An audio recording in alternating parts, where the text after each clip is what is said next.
Well, it's good to see you again, Alan. Yeah. We have a kind of a different topic today, don't we? Yep. But I think we're going to learn something once again. I hope so. Yep. Yeah. So tell me, you've got some stuff on this table here, and a casual walk by, it looks like, a metal table, a workbench maybe. Yeah, maybe pretty solid. Looks pretty heavy. You can't lift it. Yeah. It weighs over 800 pounds, the table. Okay. The table is on rollers. It's a proper work table. A proper work table has no vise mounted on it, has nothing mounted on it. It has wheels that are super strong, and you roll it to where you're going to do your work. And it's an absolute tool room precision table. And this table is dated September 1906. Whoa. So this table has seen many automobiles being produced, manufactured, or motorcycles, or sewing machines, whatever they used it for the past 120 years. We use it for restoring antique automobiles. Right. Now, what's the importance of giving much thought to a table? Because you just need something to put things on, right? Kind of. Well, we can talk about that over here. So this is a table. This is a countertop, and modern marketing and advertising would say if your workbench is a stainless steel top, you're there. You've got it. Mm-hmm. But this table is not useful for anything except for putting your stuff on.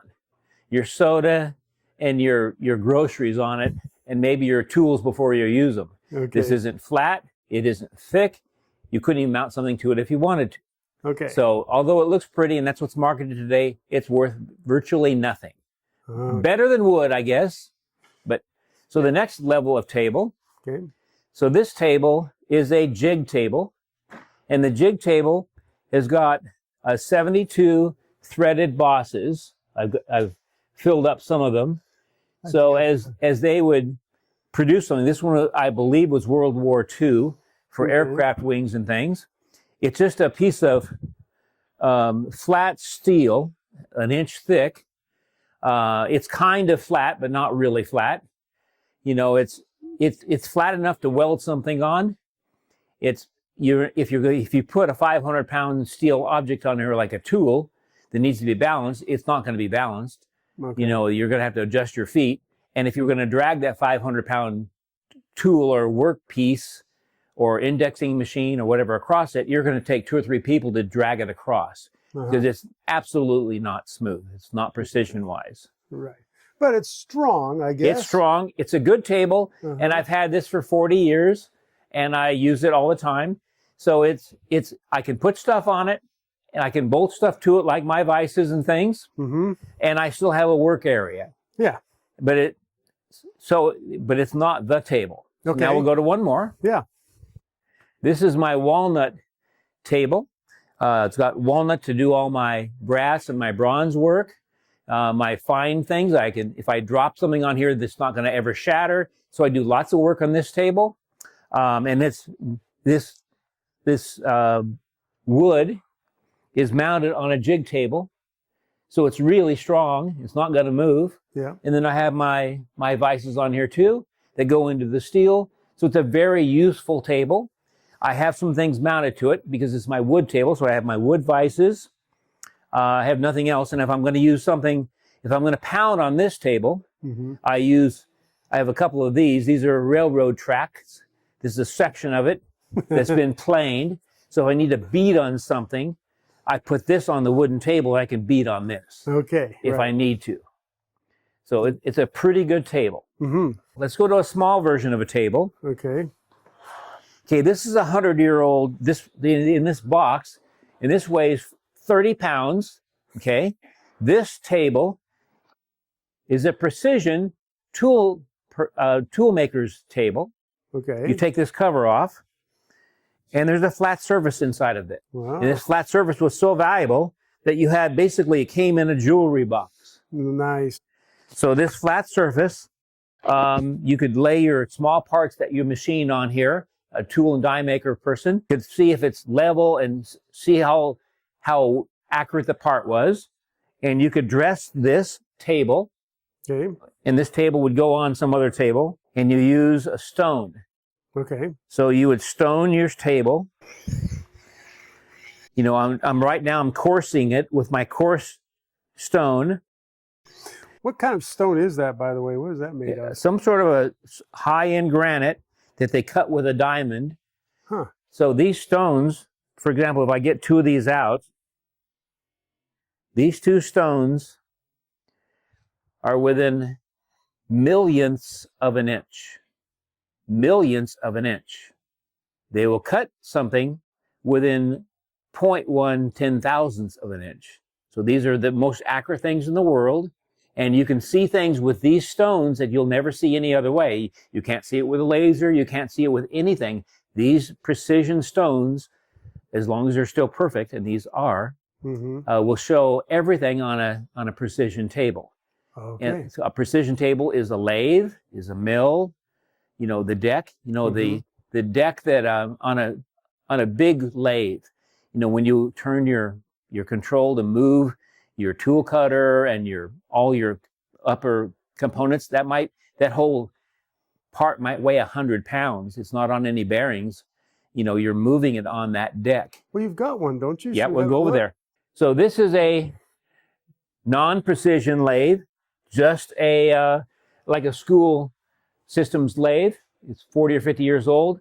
I use it for coarse things. It's pretty good. It's within about 1 or 2 thousandths of an inch. Okay. As long as it's not real thick. If it's real thick, I'm 3 or 4 thousandths at the end of it. It's not a tool room precision lathe. Okay. But my precision tool room lathe is this one. So the thing that makes this a precision tool room lathe, this deck is a foot thick, and this is like glass, but it's simply metal. And then this slides on this metal and is extremely precision. Wow, you can hear. Which is what the other one is not. The other lathe is not. And my Bridgeport has this same type of thing on it too. Right. Okay, so let's go back over to the 120-year-old table. So as you can see, by me cutting this, and I've just started just a little bit, you're going to see, to know that this is a precision tool and die maker's little table. You see the shininess here. I see a line of shininess, yeah. And you see the shininess here. Mm-hmm. That means that lets you know for sure that this was designed for a tool maker. Okay. It's also in a fancy jewelry box, and it's got rounded corners, so you might know by that too. Right. And then the Telltales are 4.5 inches apart. So in here you don't know what it is, but it's within a probably a couple 10,000ths of an inch. Okay. Now let's go to the table. I've already cut the table before you got here. Okay. So to cut the table, I simply use the coarse part of the stone. Okay. And I go the direction that's at a right angle to the toolmaker's lines. Okay. So when this is a cast steel table, parts of it are 2 inches thick, and the least thickness is at least 1 inch thick. And this is, and it could have come in the same box, the same jewelry box as this did, but a giant box. Right.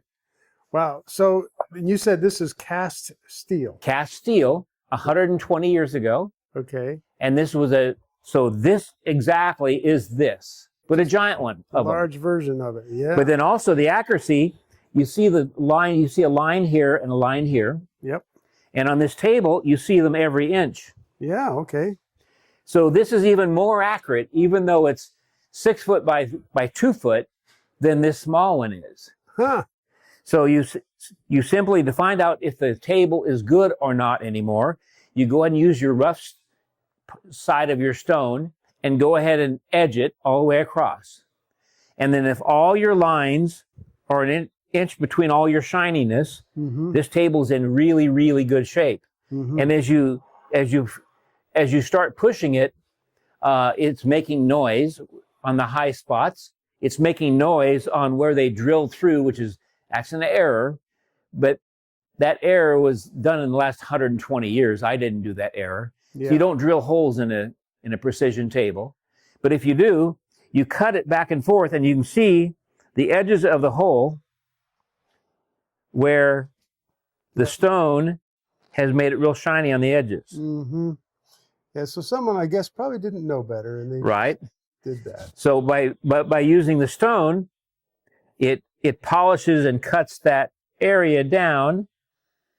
And also, if somebody ever banged on this with a sledgehammer, you know, you'll see the dent, but what goes up must go down, you know, type thing. So if you put a dent, it makes something else come up somewhat. Oh, yeah. So by using the dressing stone, you take the high spot away, and the low spots on a table like this doesn't really make any difference. It's still a precision table. The high spots mess up the whole world for you.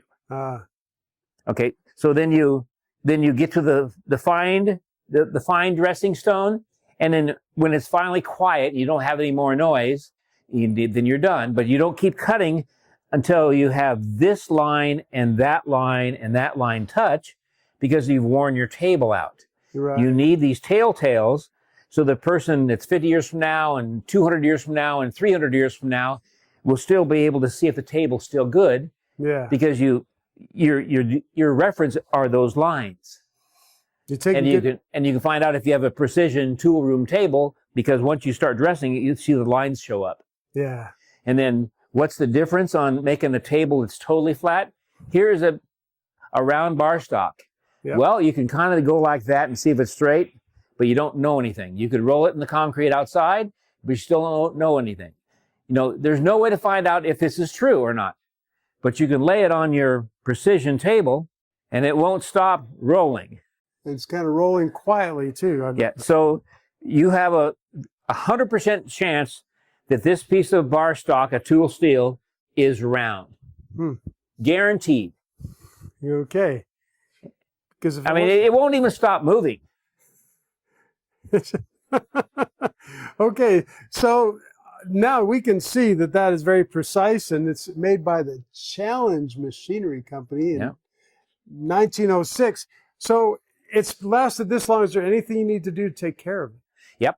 So what we're going to do is, in fact, I'm done with my cutting. I'm very satisfied with my cutting. Yep. I'm within 0.01 ten-thousandths of an inch. I don't know about within a millionth of an inch, but I'm more accurate than anything I can do. And then this is a particular kind of wax. Okay. And this wax is a preservation wax. The Henry Ford Museum uses this on everything in Greenfield Village, on all the antique equipment. Interesting. So they you simply wax, and you wax on, wax off. Yeah, okay. And then when you're all done, if somebody laid their soda on there, or it rained a little bit, the wax is protecting it. The wax film, you can't tell. You don't notice it. You don't notice it at all. But this is waxed right now, and this 2 foot and this part isn't. It just makes it just smooth as glass. Yeah. Wow. And it nothing comes off on you either. It's clean. It's clean steel. Yeah, it's not oily or whatever. No. Yeah. No, I still have, when I'm using this, I still have a rubber mat when I'm going to use it, if I'm going to use it for something other than I need the table being perfect for it, so I don't impact the table. You don't pound on this table. Right. You don't do that. You got another table for that. You got another table. I got 2 tables more for that. Yeah. But this is my actual, if I'm going to rebuild a carburetor or just do anything precision work, again, no tools, so it's always as long as it is. It's always wide as it is. It's always clean. There's nothing being stored there. It's the world's best work table. Yeah. And to keep it that way, you respect it for what it is. Yeah. Yeah. And I hope this is used for several hundred more years. Yeah. Well, I love your perspective on that. That is fantastic, Alan. Well, another thing learned from Alan Travis. Thank you, Alan. Thank you. Thank you, Barry.